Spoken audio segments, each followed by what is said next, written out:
Hazrat Sultan Bahu. Hazrat Sultan Bahu itu mursyid Torekot Sarwari Qadiri.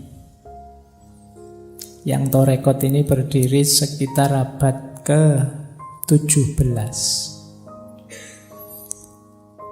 Banyak beredar Torekot ini di India, Pakistan, Bangladesh, dan sekitarnya. Nah, beliau ini produktif sekali. Beliau ini nulis kitab jumlahnya sekitar 140. Bandingkan dengan usia beliau itu panjang usia beliau sekitar 63 tahun. Usianya 63 tahun menulis 140 kitab. Itu kalau dikruskan usianya, itu setahun bisa 2, 3, 4 kitab setiap tahun dari hidup beliau. Itu kalau sejak umur setahun nulis buku ya. Mestinya kan tidak. Ini jadi produktivitas itu sebenarnya tidak juga tergantung dengan waktu. Jadi jangan merasa, wah bulan ini saya sudah melakukan ini kok Pak, berarti sudah produktif. Siapa tahu sebenarnya kamu bisa melakukan banyak hal lain lagi. Baik, nah kata-kata beliau menarik tentang patah hati ini. Nursing one broken heart is equal to the worship of many years. Yo, saya ngambilnya dari yang bahasa Inggris karena kitab-kitab beliau pakai bahasa Urdu dan bahasa Persia. Nah, kata beliau, nursing itu kan merawat, ngopeni orang yang patah hati. One broken heart, orang yang kecewa hatinya, orang yang gelisah galau, itu setara dengan ibadah bertahun-tahun. Jadi maka bulan ini kita latihan ngopeni orang-orang yang patah hati. Jadi ayo latihan ya, karena seperti saya bilang di sesi pertama dulu, belakangan ini banyak orang depresi. Bahkan tingkat kematian karena depresi itu tinggi, mengalahkan kematian karena kanker. Jadi ayo ya, kita temani saudara-saudara teman kita yang sedang patah hati. Jangan diketawakan. Kita ketawa karena melihat dari luar. Kalau kita rasakan dari dalam, betapa berat yang mereka rasakan. Kadang-kadang di medsos itu malah dimarah-marahi. Ada orang depresi bahkan sampai mencoba bunuh diri, malah diketawakan, dimarah-marahi. Kita tidak tahu seberat apa beban yang ada di hati mereka. Bahkan kata Hazrat Sultan Bahu ini, kita merawat, menemani mereka yang patah hati itu seperti ibadah bertahun-tahun. Jadi ayo diperbanyak ibadah ya. Antara lain ngancani saudara teman-teman kita yang sedang patah hati. Mereka ini ada di fase-fase harus sering kita temani. Karena kalau sendirian biasanya ya mereka tidak kuasa menaklukkan diri mereka sendiri. Baik, bismillah kita mulai. Jadi pembukaannya ini ya, ini anggap saja berarti malam hari ini kita latihan ibadah. Karena menemani orang patah hati itu setara dengan ibadah. Ada banyak hadis yang mengindikasikan justru Allah itu bersama-sama orang yang lemah, orang yang terpinggirkan, orang yang kesusahan, orang yang sakit dan lain sebagainya. Ya tentu saja termasuk orang-orang yang patah hati ini. Siapa tahu mereka ini bisa jadi jalan kita untuk tambah dekat kepada Allah, menghadirkan ridhonya Allah, sayangnya Allah pada kita. Lah kalau saya sendiri yang patah hati Pak, gimana? Ya tidak apa-apa, kamu temani jiwamu sendiri kalau tidak ada yang menemani ya. Nanti ada pendapatnya Jalaluddin Rumi menarik tentang itu. Baik, bismillah kita mulai. Saya mulai dari yang ringan-ringan dulu, nanti di belakang agak berat. Saya awali dari Imam Syafi'i. Siapa tahu ini akarnya patah hatimu. Kata Imam Syafi'i, ketika hatimu terlalu berharap kepada seseorang, maka Allah timpakan ke atas kamu pedihnya sebuah pengharapan. Supaya engkau mengetahui bahwa Allah sangat mencemburui hati yang berharap selain Dia. Maka Allah menghalangimu dari perkara tersebut agar kamu kembali berharap kepadanya. Ini coba kamu pahami maksudnya Imam Syafi'i ya. Orang itu bisa patah hati karena dia kecewa pada orang lain. Kekecewaan ini muncul karena sebelumnya ada harapan pada orang lain itu. Kalau kamu tidak terlalu berharap, ya tidak terlalu kecewa. Semakin besar harapan, semakin besar kekecewaan. Besarnya harapan menunjukkan kemelekatan. Jadi kalau harapanku padamu sangat besar, itu kan berarti aku tidak bisa dipisah darimu. Nah, siapa yang jargonnya kalau sedang berduaan, engkaulah segalanya, engkaulah jenis-jenis gini itu. Harapanmu terlalu besar kepada manusia. Hati-hati. Allah itu di situ pakai diksi cemburu. Di beberapa pendapat orientalis yang agak benci dengan kita, kata-kata cemburu ini dikonotasikan negatif. Padahal cemburunya Allah itu menunjukkan Allah sangat cinta dengan kita. Persis seperti kita, kalau cinta dengan seseorang, terus orang lain kok melekat ke yang lain, itu kan kita cemburu. Bahagialah kalau kita dicemburui oleh Allah. Berarti itu bukti Allah mencintai kita. Buktinya Allah cemburu apa? Dipatahkan hati kita biar tidak terlalu melekat padanya.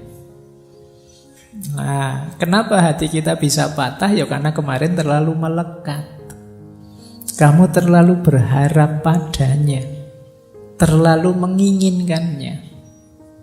Manusiawi wajar kita membutuhkan orang lain, termasuk membutuhkan pasangan untuk mewujudkan mimpi dan cita-cita kita, tapi jangan terlalu melekat. Kemelekatanmu yang berlebihan, ya setara di situ efek kekecewaan yang juga besar. Nah, ini membawa kemungkinan apa? Kita terus lupa misi utama kita di muka bumi ini. Kita lupa kewajiban utama dalam hidup kita. Akhirnya hanya asyik melayani orang yang sangat kita harapkan itu. Alhamdulillah, oleh Allah ditegur langsung dengan cara dibuat putus.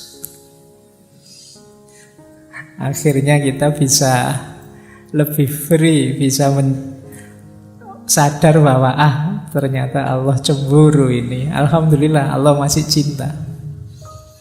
Nah, jadi berarti apa? Ya ini memang peringatan yang pertama dari Imam Syafi'i, mbok yo jangan terlalu melekat.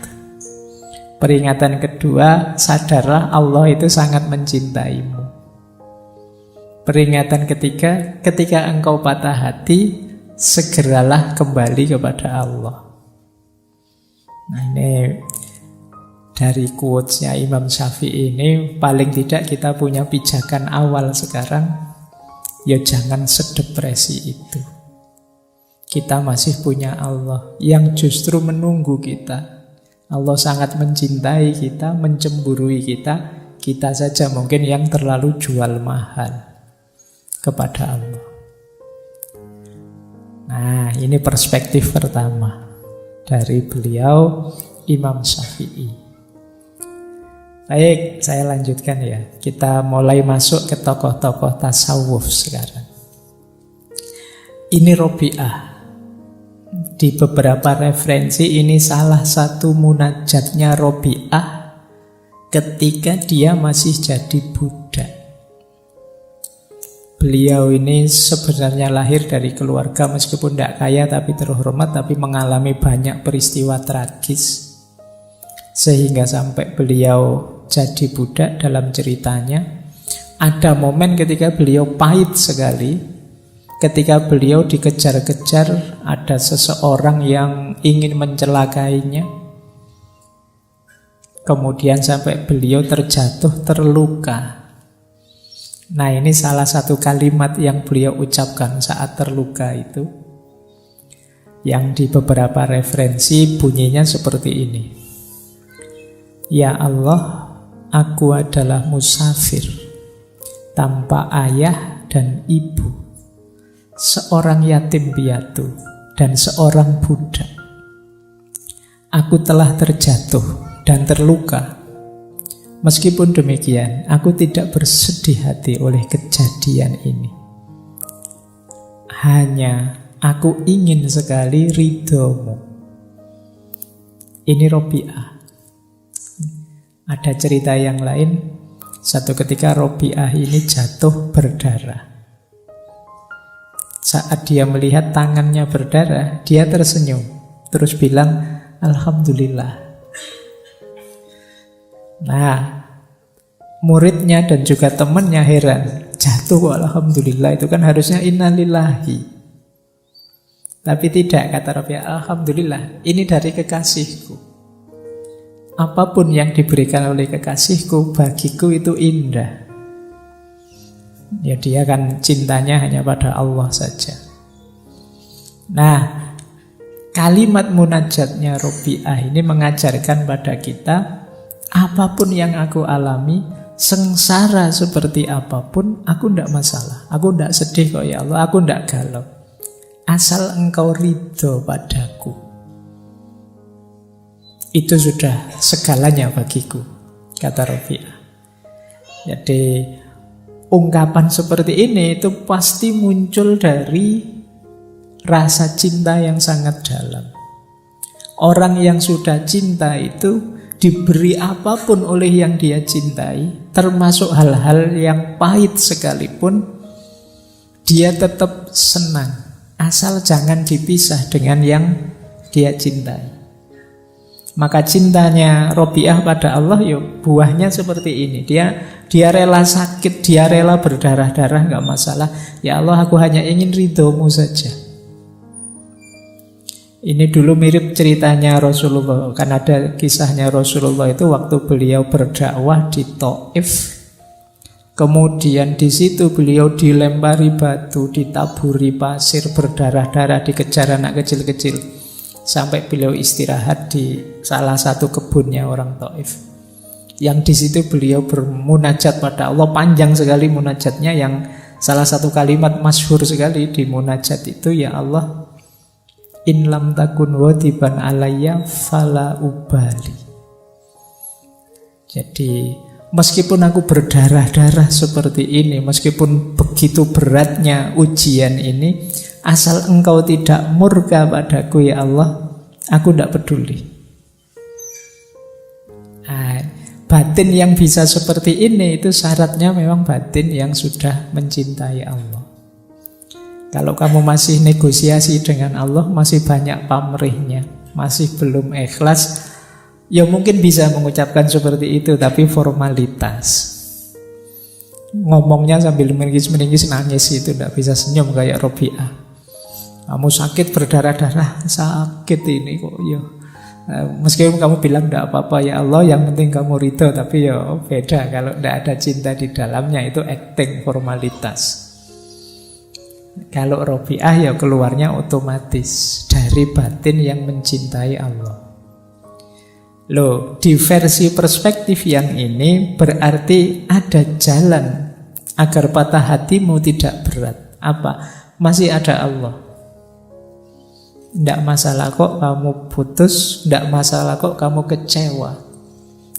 Dalam keinginanmu yang manapun, asal Allah ridho. Nah, ini cara berpikirnya para sufi. Tidak masalah kamu nyalon gagal. Tidak masalah kamu ditinggal pasanganmu. Tidak masalah kamu dimaki-maki orang di medsos. Tidak masalah banyak sekali kepahitan hidupmu. Yang masalah satu-satunya adalah ridhonya Allah. Ini Allah ridho padaku apa tidak dia? Nilaiku jatuh tidak apa-apa. Ujianku kepepet-pepet terancam DO tidak masalah. Asal Allah ridho saja tidak apa-apa. Nah itu alasanmu ya nanti kalau ditanya orang tuamu. Kok tidak lulus-lulus le? Wah saya tenang aja Pak. Saya tidak lulus juga tidak apa-apa. Nilai jelek juga tidak apa-apa Pak. Yang penting Allah ridho. Nanti dijawab sama orang tua, mana bisa Allah ridho, kamu males. Baik, kita lanjutkan. Jadi ini cara pandangnya Robi'ah. Ada yang menarik dari perspektifnya Robi'ah tentang penderitaan. Seperti patah hati ini. Ini bentuknya cerita. Coba nanti kita cek ya, kita ada di mana. Jadi satu ketika jalan bareng beberapa sufi besar. Robi'ah, kemudian Hasan al-Basri, Malik bin Dinar, dan Syakik al-Balkhi.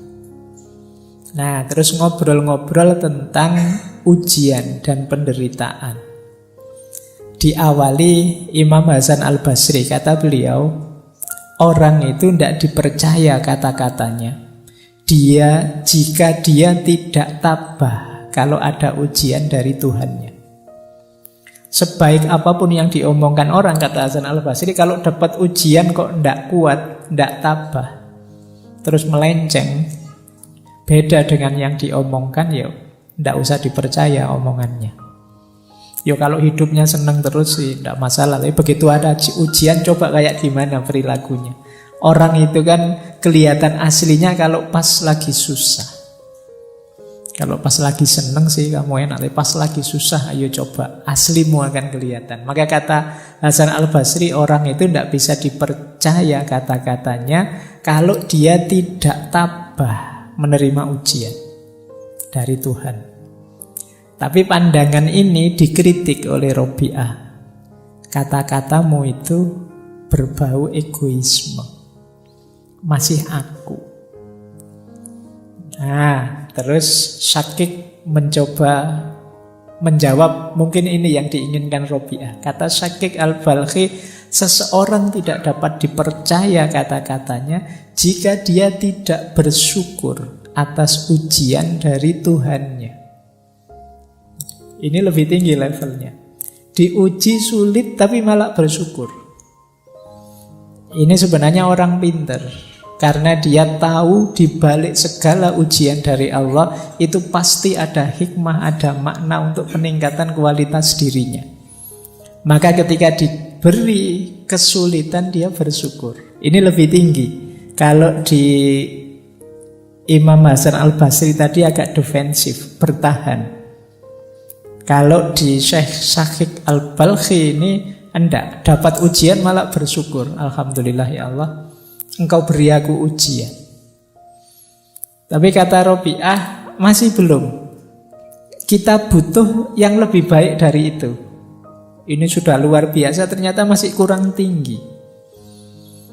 Nah, Syekh Malik bin Dinar masuk. Kata dia, seseorang itu tidak dapat dipercaya kata-katanya jika dia tidak gembira atas ujian dari Tuhannya. Ini lebih tinggi. Kalau ini ketika dapat ujian malah gembira, malah alhamdulillah. Seperti Robi'ah tadi, seneng aku diuji oleh Allah, seneng aku hatiku dipatahkan oleh Allah. Tapi ya untuk nyampe sini saja berat. Tapi ini level tinggi memang. Di atas tadi tidak sekedar syukur, dia juga gembira. Itu pun Robi'ah masih belum. Jadi ada yang lebih baik dari itu. Nah, balik mereka bertiga tanya, terus gimana yang baik itu?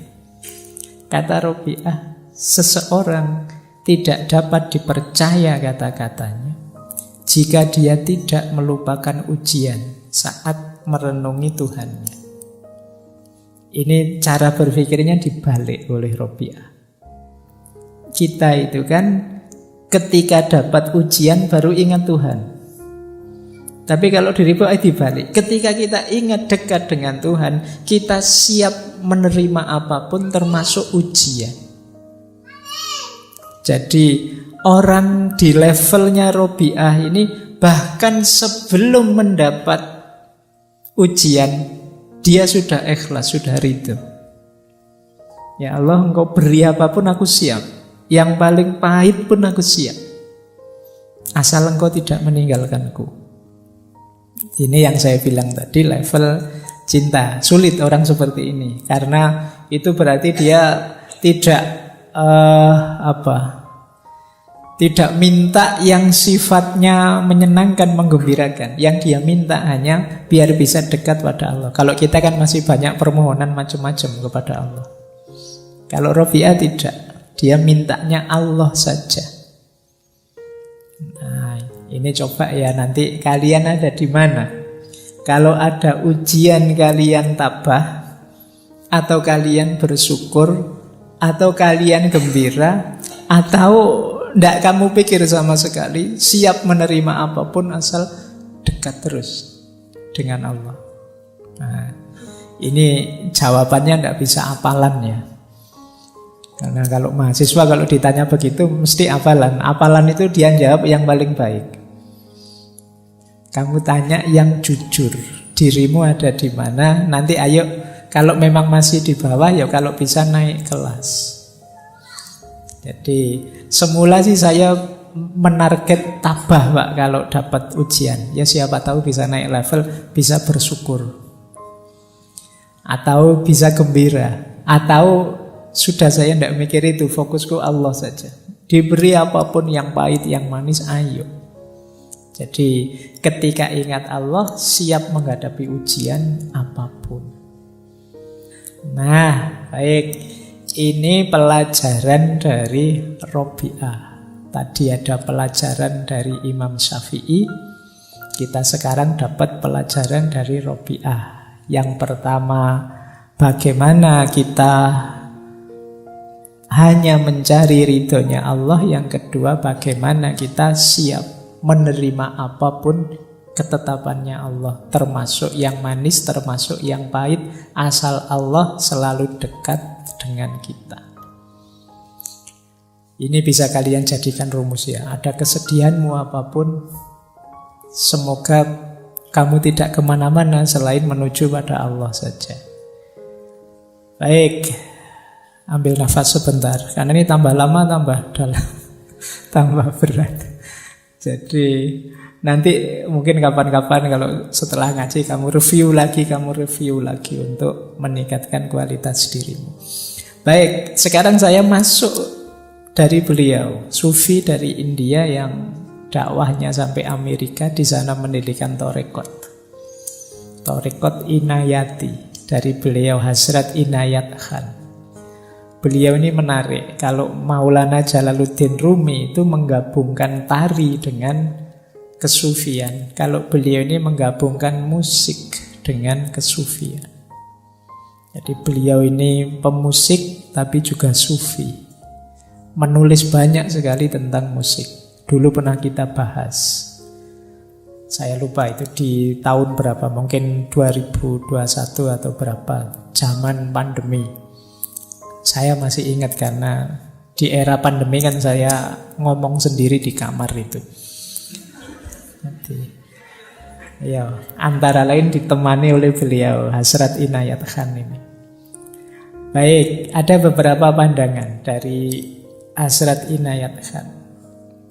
Yang pertama, beliau mengingatkan kita, mirip seperti Imam Syafi'i tadi, cinta adalah berkah, tetapi berubah menjadi kutukan dalam keterikatan. Jadi lagi-lagi penyakitnya adalah keterikatan. Lupa gimana Pak, saya mencintai tapi tidak terikat, itu bagaimana? Jadi kalian membutuhkan orang lain ya, Kalian memerlukan orang lain untuk mendukung aneka kepentinganmu manusiawi. Tapi jangan terikat. Terikat itu berarti menjadikan dia segalanya. Kalau tidak dia, ya tidak. Kalau tidak ada dia, aku tidak mungkin bahagia. Kalau tidak ada dia, aku tidak mungkin jadi orang baik. Kalau tidak ada dia, aku tidak. Ini namanya terikat. Jadi tidak terikat itu alhamdulillah kamu mau bersama-sama denganku untuk bertauhid, menomorsatukan Allah. Tapi kamu tidak segalanya. Seandainya tiba-tiba ada peristiwa terus kita berpisah, yang penting aku tidak bisa dengan Allah saja. Nah, ini namanya keterikatan. Jadi keterikatan itu ketika yang selain Allah terlalu melekat di kita sehingga menghalangi kedekatan kita kepada Allah. Jadi itu namanya kemelekatan. Makanya dalam Al-Quran itu ada beberapa ayat yang agak unik. Misalnya ayat yang menyebut amwalukum wa auladukum fitnah, bahwa hartamu juga anak-anakmu itu oleh Al-Quran bisa jadi fitnah. Itu kan kita heran, loh kok anak-anak bisa jadi fitnah? Karena kita kadang terlalu melekat sehingga menghalangi kita dari Allah. Jadi ini yang disebut kemelekatan. Makanya cinta itu barokah. Tapi kalau berubah jadi kemelekatan, ya dia jadi kutukan. Kenapa jadi kutukan? Menghalangi kita dari Allah. Maka cintamu pada yang selain Allah jadikan sebagai jalan untuk kamu lebih dekat kepada Allah. Kalian berdua yang saling mencintai, melekatlah sama-sama pada Allah. Jangan kalian yang saling melekat tapi jauh dari Allah. Istilah melekat itu tidak enak ya, Pak. Suruh melekat sama-sama malah ngeri. Ya wis pokoknya hindari kemelekatan lah. Jadi keterikatan biar tidak kemelekatan ya. Jadi itu rumus. Ini mirip seperti yang disampaikan oleh Imam Syafi'i tadi. Yang kedua kata Asrat Inayat Khan, seseorang tidak perlu jatuh dalam cinta, tapi dia harusnya bangkit melalui cinta. Nah, mulai sekarang boleh kalian merevisi istilah jatuh cinta. Ya, kalau bahasa Inggris itu fall in love. Ini juga sudah diinisiasikan oleh Erich Fromm. Jangan fall in love, tapi standing in love. Jangan jatuh dalam cinta, tapi tegaklah dalam cinta. Standing in love. Tegakkan cinta dalam dirimu. Bukan kok kamu jatuh karena cinta. Jadilah manusia sejati yang menghidupkan cinta. Bukan orang yang kalah dan jatuh karena cinta. Jadi jangan falling in love, tapi standing in love. Nggak tahu bahasa Indonesianya standing in love itu apa ya. Ya pokoknya aku siap menegakkan cinta bersamamu. Nah, bukan aku jatuh cinta padamu. Jadi biar sama-sama tegak. Kalau istilahnya Hasrat Inayat Khan, seseorang harus bangkit, muncullah, eksislah melalui cinta. Jadi cinta jangan jadi kuburanmu. Ketika jatuh cinta kamu terus hilang, tidak otentik lagi. Tapi cinta jadi jalanmu untuk eksis, jalanmu untuk hidup, menyayangi dan mencintai. Jadi ini nasihatnya Hasrat Inayat Khan. Jadi kenapa kok orang bisa patah hati? Jangan-jangan kemarin memang mode cintanya mode jatuh cinta. Pasti saja kamu jatuh. Maka ayo standing in love, biar kamu tegak. Jadi bareng-bareng menegakkan diri, eksis.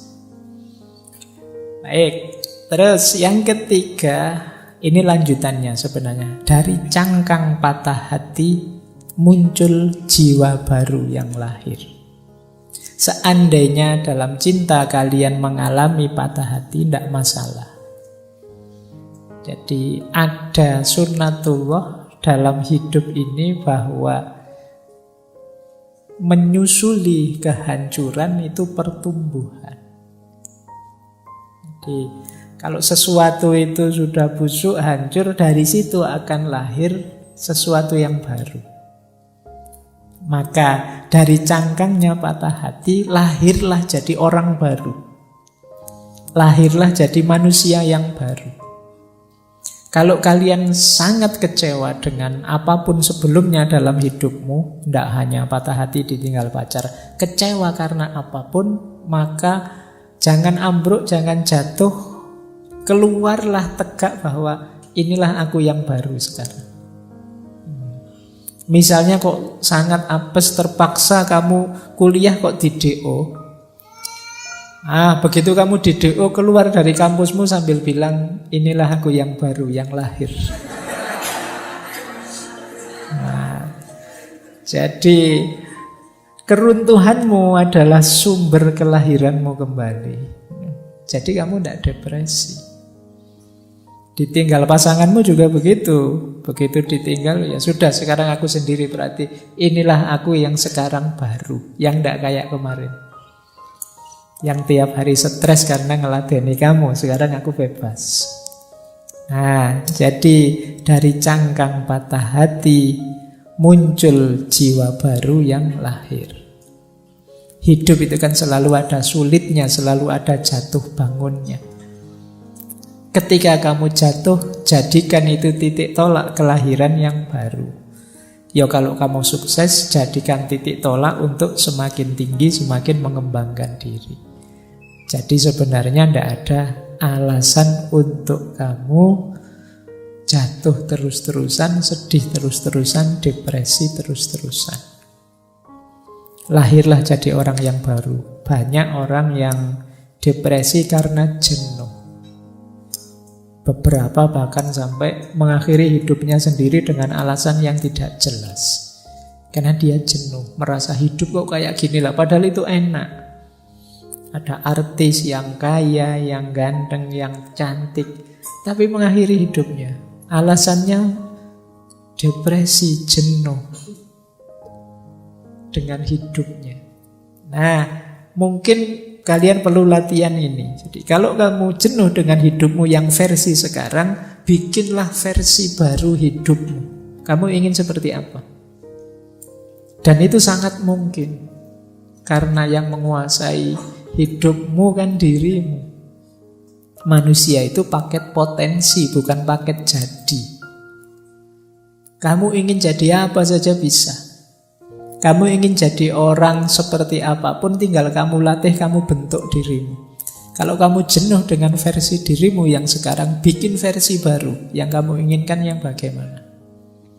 Yo, tentu saja semoga versi barumu yang positif. Jangan kok, Pak saya jenuh jadi orang baik Pak. Misalnya, yo jongono. Jadi versi yang baru yang positif. Pak saya jenuh jadi orang yang kemarin kok terlalu pendiam ya, jadi kurang ya sudah, ayo latihan nggak pendiam lagi, mungkin agak ceria sedikit, agak terbuka sedikit. Pak saya ini jenuh Pak, melihat diri saya itu loh, kok cerewet saya itu. Ayo coba yuk latihan ngerem sedikit biar tidak cerewet, bisa kok. Jadi engkau adalah seperti apa engkau bentuk hidupmu. Jadi jangan merasa dirimu itu harga mati.